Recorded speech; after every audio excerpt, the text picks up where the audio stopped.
Dan. Dan's always a laugh. Like the fact you... Maybe I better not say it, actually. No, you can. Go on. She tried to pinch Dan's phone. You tried to pinch Daniel Radcliffe's mobile phone? No. Did she get it? No. Ah, do you imagine whose phone numbers are in there? A lot. I think he's got Britney Spears' number, you know. Yeah, I do. Yeah, you see, you're interested now, aren't you? Yes. There are over 650 children working as extras on the film. They come not only from stage schools, but local schools and theatre groups too. The scale of this aspect of production alone is phenomenal, as not only do they need feeding and clothing, they all have to have school lessons between filming, even if they are only here for just one day. But that doesn't apply to me, so I'm heading straight off to the set now that the construction workers have moved on and the paint is freshly dried. So this is it. This is Weasley's Wizard Wheezes. This is the place where my big break's going to happen. We're going to do my scene in here. And it's just incredible. The detail, as ever, is extraordinary. All the toys. And the thing that you can't get is it actually smells like a toy shop or a sweet shop. But the thing I love more than any of it, more than the anti-gravity hats, more than the dancing chickens, more than all the sweets, is this. 10-second pimple vanisher. I'm going to have me some of this. Brilliant. Weasley's Wizard Wheezes is the shop opened by Ron's twin brothers after they left Hogwarts. It's an emporium stuffed with over 40,000 packages and boxes, which took 15 people nearly a year to design and over 50 people to create. Now look, how extraordinary is your joke shop? It's awesome. Yeah, it's kind of freaky having like a 20-foot version of you on the set. Especially on Moose, yeah. It's great. I mean, I think it is one of the best sets throughout the whole series, let alone just on this film. Obviously, you've been in there and you've had a look round. Have you got a favourite thing? Have you got a favourite part of it? I think it's a mix-up between either there's a girl, like a model of a girl being sick. Yeah, just keeps the puking pastels. Yeah, the puking pastels. And there's also the pimple concrete, I think. Yeah, 10-second pimple vanisher. Yeah, it looks amazing. I've nicked some of that. Because I think that would be worth a good seller, fortune on the yeah. open market. Talking of which, I wonder how much I could get for these. But enough of this wheeler dealing. I'm wondering whether Dan's got any tips for my big screen debut. I think you should have just sort of played him as someone who's not necessarily a wizard and just totally confused by everything around him. Do you think so? Good as well. I could be confused. Yeah, you could be. Show me your confused face. That's very good. Yeah. I can do surprised. That's very similar. I can do confused and surprised. Yeah. There's so much going on with the hands out of shot. I don't know if you can actually see it, but Look, see, Ben doesn't do I haven't expression. even noticed my bling yet, as well. Oh no, that's wizard bling, where it's made out of pewter rather than gold. Yeah. Yeah, it's good. It was once a tankard. Now, I'm not here for all of them, but there are 5 days scheduled to film this scene, which will only run in the film for 1 minute and 22 seconds. Hey guys, sorry to interrupt, but Ben needs you on set. Great, thanks. Thank you. This is it. A big moment. I'm going to go onto set now. I'm not sure you're going to get through the scaffold, so I'll see you on the other side. Although I spend my working life in front of the camera, this is one of the most nerve-wracking things I've ever done. I'm only a small part of the background action, but I just don't want to make a mistake. Ready, and background action! In this scene, whilst Harry, Ron and Hermione are visiting Weasley's Wizard Wheezes, we see Lavender, Ron's love interest, for the first time.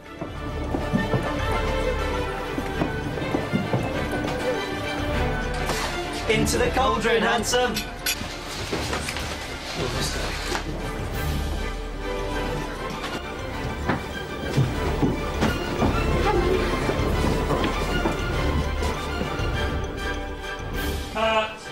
And that's me done. I wonder what director David Yates thought of my performance. Now look. Very good, listen. I've seen some first days, and that was one of the best I've seen, really. Very, very good. You're a real pro. Do you think so? Yeah, very natural, but vivid.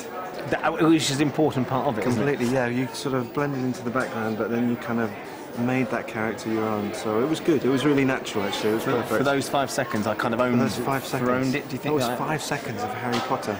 But this is what I was saying. Prime that I will always be in their film. You will be in there forever. When people watch it on the telly and on satellite in years to come, you'll be there to show your grandkids. How cool is that? So that went well.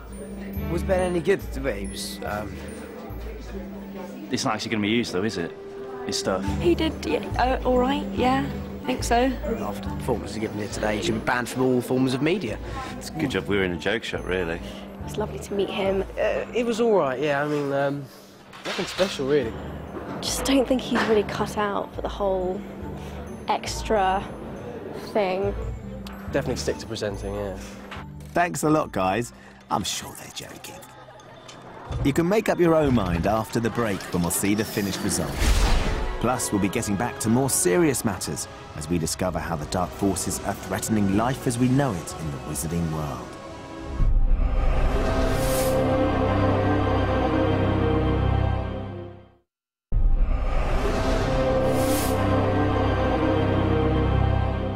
Welcome back. We've come behind the scenes on Harry Potter and the Half-Blood Prince. Everywhere you look, there's some form of magic, the darkest of which has its roots in the orphanage at the end of this street, which is home to the young Tom Riddle.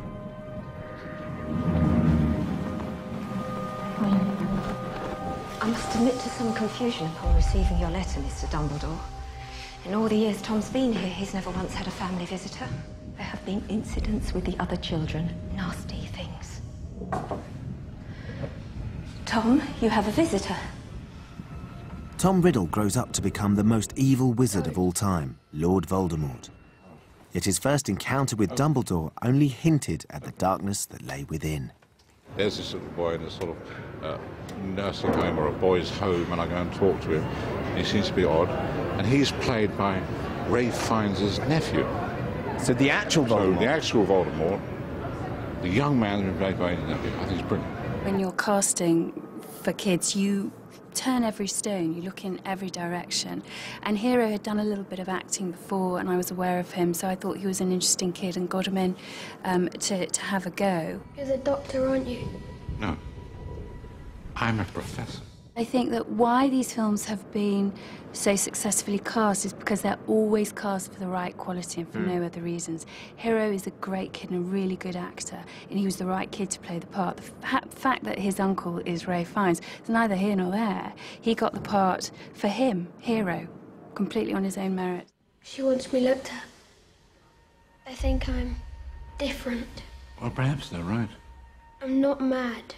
Hogwarts is not a place for mad people. Hogwarts is a school.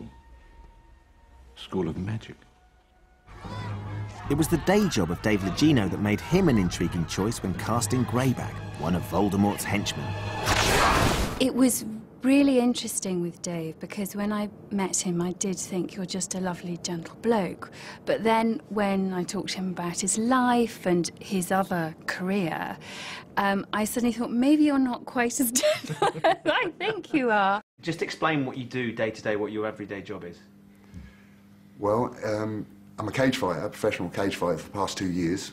Which, for anybody that might not know what cage fighting is, it's exactly what you say, isn't it? There's a cage on a stage, and you go in and you fight. Go and so 2 men enter, and 2 men leave as well. Yeah. So that's and but mixed martial arts is a proper term for it, where all the combat sports in the world are combined, and you can use any technique you want. What Dave has is an ability to switch his head to a certain angle whereby he can completely understand someone who's as ferocious and mercenary as Greyback the werewolf. It's an extraordinary character. Tell me about Greyback. Who is he and where's he from? Well, he's an untransformed werewolf. He feels like he's an outcast, and he's shunned by society for being a werewolf. And so rather than wanting to join in with them, he wants to infect as many people as possible, especially young children, so they grow up and being a werewolf becomes the norm.